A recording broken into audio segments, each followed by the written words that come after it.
Assalamualaikum warahmatullahi wabarakatuh. Teman-teman, kita ketemu lagi di channel YouTube Nopela Hanin Humairo. Buat teman-teman yang belum subscribe, silakan untuk berlangganan dengan mengklik subscribe channel ini, karena novel ini akan tayang setiap hari pukul 12.30 siang dan malam pukul 19.30.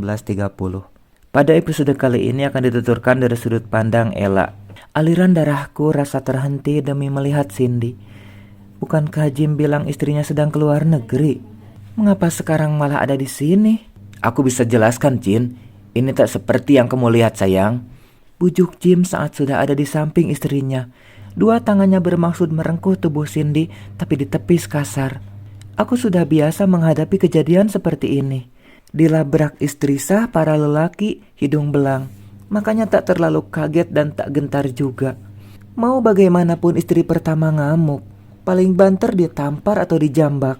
Setelah itu tetap saja aku yang menang. Mereka, para lelaki tengik itu, akan dengan sukarela melepas istrinya. Apalagi kalau wanita itu kelewat barbar. Hanya Rida yang tak datang melabrak. Padahal, aku ingin sekali dikunjungi oleh mantan Nyonya Saputra saat itu. Ingin menunjukkan saja kalau dia pecundang. Aku pemenang. Kurang ajar kamu, Jim. Ternyata kamu sama saja dengan Kevin, umpat Cindy. Kemudian ia jadi kalap dan memukul serampangan dada suaminya. Kalau aku jadi Cindy, akan ku ambil minuman di meja dan mengguyurkan pada suaminya. Dipukul begitu, mana terasa oleh laki-laki. Dasar. Kau benar-benar jalang ya. Setelah tak dapat Kevin, kau rayu suamiku. Aku cepat bangkit saat Cindy mendekat. Karena tak mau tubuh ini tersentuh kuku runcingnya. Aku menghindar. Untunglah Jim segera bertindak. Ia mengurung istrinya dengan dua lengan. Maka sehebat apapun meronta, pasti tak bisa lepas dari cengkraman itu. Lepas? Aku ingin menghajar wanita jalang itu. Cindy berteriak-teriak hingga mengundang perhatian pengunjung lain. Mereka ada yang pergi sebab merasa terganggu. Ada juga yang ikut menikmati drama di siang jelang sore hari ini. Sudah sayang. Sudah, ayo. Jim menyeret paksa wanita yang masih meronta. Kurasa ia sangat malu atas kejadiannya. Dan pasti berita skandal ini akan viral kembali. Setelah sepasang suami istri itu pergi, aku ikut keluar dari restoran. Aku tahu beberapa pasang mata tengah mengarahkan pandangan padaku. Mungkin di benak mereka sedang membuli pelakor ini. Atau ada juga yang bersorak menyaksikan terbongkarnya perselingkuhan. Dan aku tak peduli. Yang kupikirkan saat ini adalah nasib hubungan ini. Akankah kandas sebagaimana hubungan dengan Kevin? Tak tahulah apa yang akan terjadi nanti. Hanya saja perkiraanku bicara bahwa Jim takkan lagi menghubungiku setelah ini. Dari sikapnya pada Cindy tergambar jelas ia masih mencintai istrinya. Mungkin padaku hanya nafsu saja. Sama dengan Kevin, hanya lebih halus. Dasar laki-laki. Nyatanya tak ada yang bisa dipercaya. Kere saja ada yang banyak tingkah, apalagi uang berlimpah. Istri memang satu, tapi mainan malam bisa ribuan. Rupanya keberuntungan belum berpihak padaku. Hasratku menikahi pria kaya masih harus disimpan kembali sampai ada mangsa baru. Benar saja apa yang kuprediksi. Jim tak lagi menghubungiku. Bahkan ketika aku menelpon nomornya tak bisa dihubungi. Sepertinya diblokir. Mau marah pada siapa? Inilah resiko berhubungan dengan suami orang. Tak semua laki-laki bisa melepas istri demi wanita keduanya. Meskipun yang melakukannya banyak, tetap ada satu dua yang tidak. Mendapati keadaan ini, aku menyimpulkan telah gagal menggait pengusaha kaya. Dan ini adalah kegagalan kedua setelah terbongkarnya skandal perselingkuhan dengan Kevin. Sial benar nasibku sekarang. Mengalami 2 kali kegagalan itu memalukan. Nah sekarang siapa lagi yang akan kubidik? Belum ada cadangan juga nih. Sepertinya aku wajib melupakan Jim sebagaimana Kevin. Anggap saja mereka hanya angin lalu yang sempat hadir. Lalu pergi begitu saja.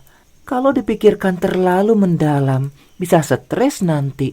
Sebaiknya aku kembali ke kehidupan lama, yaitu menunggu Mas Adnan pulang. Meskipun entah kapan akan kembali, yang penting kami belum bercerai.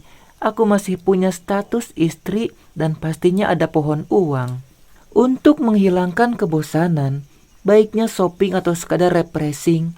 Aku tak ingin terlihat sebagai wanita yang terpuruk, ditinggalkan semua lelaki. Bodoh.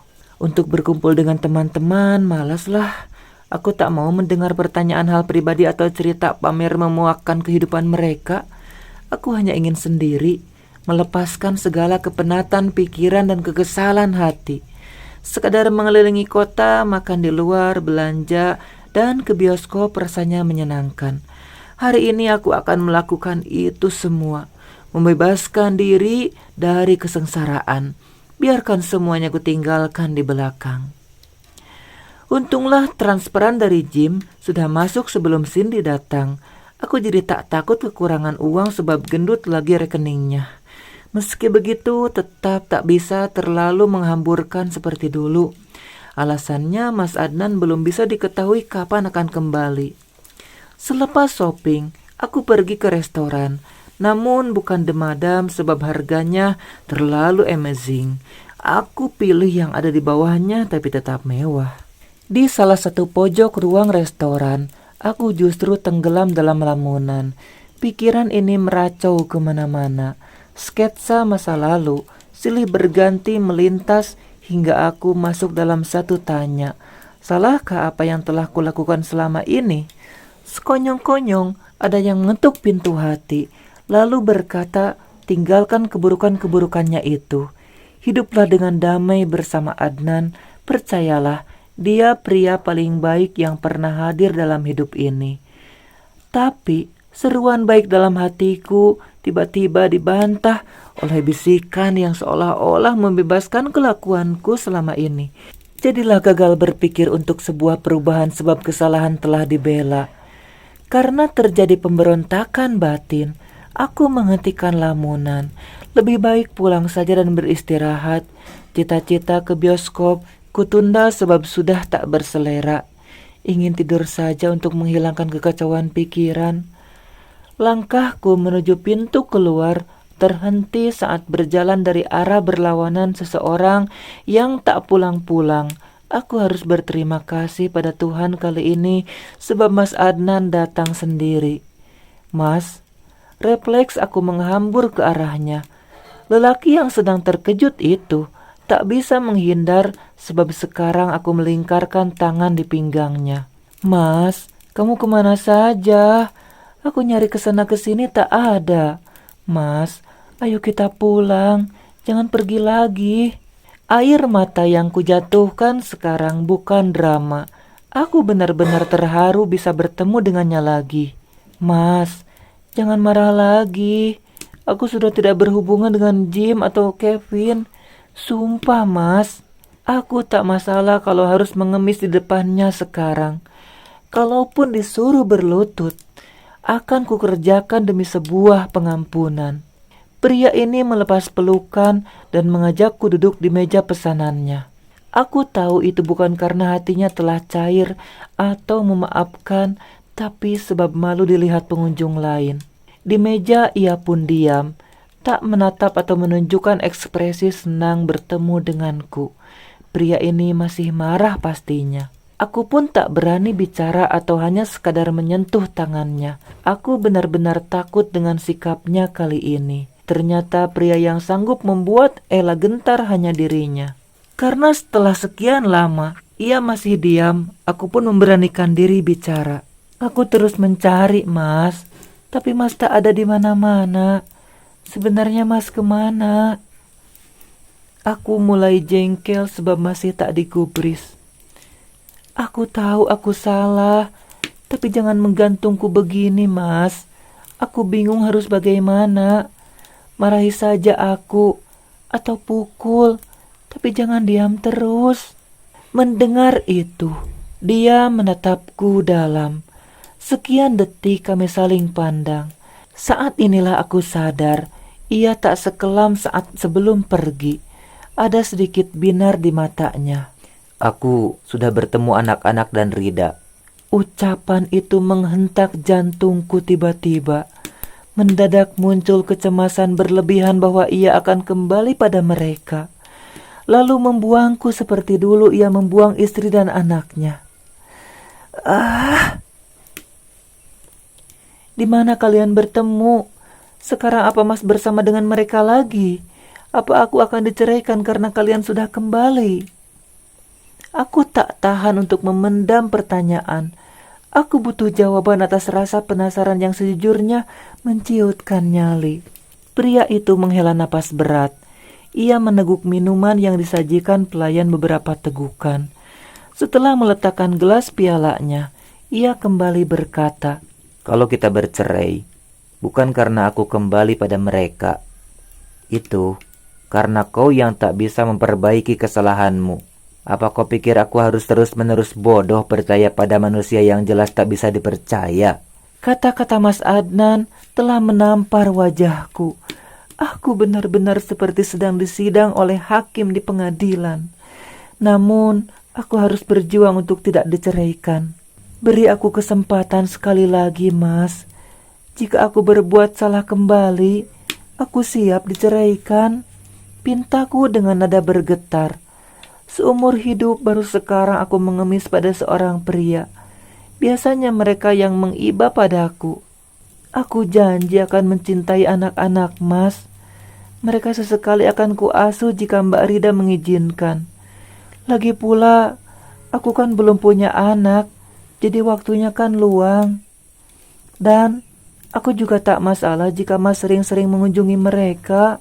Aku terus mengeluarkan kata-kata mengiba padanya, berharap pria itu luluh dan mau bersama lagi seperti dulu. "Baiklah, aku akan memberi kesempatan terakhir. Jika sekali lagi kamu melakukan kesalahan, aku tak segan menceraikanmu. Sekarang, belilah pakaian pesta sebab besok kita akan menghadiri undangan pesta pernikahan." Aku hampir meloncat mendengar dikabulkannya permohonan. Refleksku peluk lelaki ini. Aku tak peduli dia senang atau tidak dengan kelakuanku ini. Yang pasti aku bahagia. "Oh ya Mas, pesta pernikahan siapa?" tanyaku setelah melepas pelukan.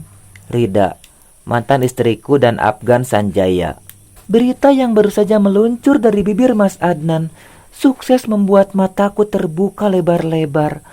Mulutku pun tak mau kalah. Aku tak percaya. Tepatnya tak mau percaya tentang informasi tak menyenangkan ini. Masa iya Afgan Sanjaya, duda kaya raya, pemilik perusahaan papan atas, mau menikah dengan wanita pecundang itu? Bagaimana bisa? Kapan mereka menjalin hubungan? Di mana pertemuannya? Rasa penasaranku hampir setaraf dengan akun lambe-lambean di Instagram. Di kepala ini bertebaran pertanyaan demi pertanyaan. Jiwa julidku meronta, ingin sekali menemukan celah bahwa hubungan itu tak tepat adanya. Kok bisa? Gimana caranya mereka bisa bertemu? Terus, kok mau-maunya Afgan sama mantan istrimu yang... Aku cepat mengerem mulut agar tak disemprot Mas Adnan. Dalam hati merutuki diri sendiri kenapa tak bisa menahan diri. Benci sih benci, tapi jangan memperlihatkan itu di depan mantannya. Tak usah ikut campur urusan orang. Perbaiki saja dirimu. Jangan lagi melakukan kesalahan. Satu lagi, tak usah iri dengan kebahagiaan orang lain. Kurasa Rida pantas mendapatkan Afgan. Mereka sama-sama orang baik yang pernah disakiti pasangannya. Tegur Mas Adnan. Ia seolah-olah sedang mendudukkan aku itu jahat, tak beruntung, sedangkan Rida itu baik dan beruntung. Sungguh mengesalkan. Orang ini benar-benar sudah berubah, tak lagi mudah terpengaruh. Kebucinannya di masa lalu padaku telah reda. Kalaupun mau balikan, bukan karena perasaan menggebunya dulu. Mungkin hanya bertaruh apakah hubungan kami bisa dijalankan lagi atau tidak. Baiknya aku tak meneruskan kejulidan pada Rida.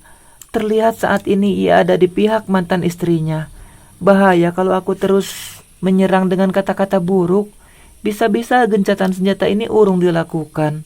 Besok saja kulihat kebenaran ucapan Mas Adnan. Benarkah Rida si pecundang itu telah jadi Nyonya Sanjaya? Atau hanya pura-pura seperti cerita-cerita sinetron yang ada? Baiknya sekarang fokus meluluhkan hatinya. Kesalahanku sudah fatal. maka harus lebih kuat usaha mengembalikan nama baik di hadapannya. Saat ini aku tak boleh banyak bicara agar tak salah ucap, harus juga menahan diri dari perilaku yang tak menyenangkan. Mode ibu peri harus dipasang agar kepercayaan kembali. Laki-laki ini sudah banyak berubah, ia tak mudah diperdaya. Lagi pula dirinya yang kini ada di atas angin, sedangkan aku ada di dalam posisi tak menguntungkan. Mas Adnan mengajakku ke butik untuk membeli pakaian pesta untuk menghadiri undangan pernikahan. Katanya naik mobil masing-masing saja, tak usah menyuruh suami biasi mengambil mobil milik salah satu kami di sini. Sikapnya ini menunjukkan ia masih sangat kesal dengan diriku. Entah akan berapa lama situasi ini terjadi. Kuharap takkan terlalu lama. Ya sudah, ikuti dulu saja apa maunya. Yang penting dia kembali sekarang. Di butik ia menyerahkan pilihan mode pakaian padaku. Pastilah sebab seleraku tak ada yang bertentangan dengan kesukaannya. Aku memilih dress warna marun dengan belahan dada tak terlalu lebar. Juga tak ada belahan di kaki. Meski di area dada dan pinggang pas, bawahnya umbrella, jadi mengesankan kemewahan. Untuk Mas Adnan kupilih kemeja tangan panjang warna senada. Ada sedikit corak abstrak di bagian dada. Kesan maco akan didapat saat dirinya memakai ini. Secara fisik, ia tak kalah dari Kevin, Jim dan Afgan. Sama-sama tampan dan gagah. Pria ini kalah dalam kekayaan, tapi punya kelebihan, yaitu tulus mencintaiku dan rela melakukan apapun. Bahkan berkali-kali kuselingkuhi, tetap saja memaafkan. Antara cinta dan bodoh itu memang tipis perbedaannya. Setelah pakaian didapat, kami langsung pulang. Sesampainya di rumah, Mas Adnan langsung masuk kamar. Aku mengikutinya dari sisi kanan. Kupegang tangannya agar bisa jalan beriringan. Ia tak menolak, tapi juga tak merespon. Tak apalah, tahan dulu saja, jangan emosi. Ketika ia membuka pakaian, aku membantunya. Ia membiarkan saja tanpa kata-kata, lalu mengikutinya ke toilet. Mas Adnan pun tak bereaksi. Ini adalah kesempatan terbaik. Aku akan memberinya servis paling memuaskan. Mas Adnan pun tak menghardikku saat lebih intens lagi menyentuhnya. Sepertinya lelaki ini memang menginginkannya. Baiklah sayang, aku akan membuatmu terkapar. Kami pun melupakan sejenak pertikaian. Bahkan mungkin akan selesai dengan persatuan raga ini. Begitulah Mas Adnan. Ia tak akan berdaya kalau sudah urusan pemenuhan biologisnya. Jika tetap seperti ini, selamanya ia akan ada dalam genggamanku. Mas, aku tuh kangen berat loh sama kamu. Kataku setelah kami selesai membersihkan badan dan berganti pakaian. Aku bicara sambil mengeringkan rambutnya dengan hair dryer. Pria ini hanya asyik menatap cermin. Mungkin juga sedang mengingat permainan panas barusan. Aku pijitin ya. Ayo sini. Aku menarik tangannya hingga kini kami ada di ranjang. Setelah badannya telungkup, aku mulai menekan telapak tangan pada punggungnya. Sepertinya pria ini amat menikmati sentuhanku. Injak saja, pintanya. Aku memenuhi permintaannya untuk berjalan di atas punggung hingga ke kaki, lalu mengulangi beberapa kali. Kupikir ia tertidur, ternyata benar. Setelah memastikan hal tersebut, aku menghentikan aktivitas ini. Karena penasaran pada pernikahan Rida dan Afgan, aku mengambil ponsel. Sepertinya harus mencari tahu lewat postingan Instagram. Ku cari akun atas nama Afgan Sanjaya dan Rida, tapi tak ada postingan apa-apa. Tak kehabisan akal, aku cari akun adiknya. Aku tahu nama Adela dari Jim. Ia pernah menceritakan sekilas tentang keluarga Sanjaya. Nah, dapat. Oh, ternyata ada postingan yang membuatku tercengang. Selamat ya kakakku sayang, Afgan Sanjaya dan Rida Mulia yang baru saja melangsungkan akad nikah. Sama Wak ya. Ternyata mereka sudah akad nikah. Sekarang tinggal resepsi pernikahannya. Wanita itu benar-benar Rida, mantan istrinya Mas Adnan. Beruntung sekali wanita lemah itu jadi istri bos besar. Mengapa nasibku tak seberuntung dia?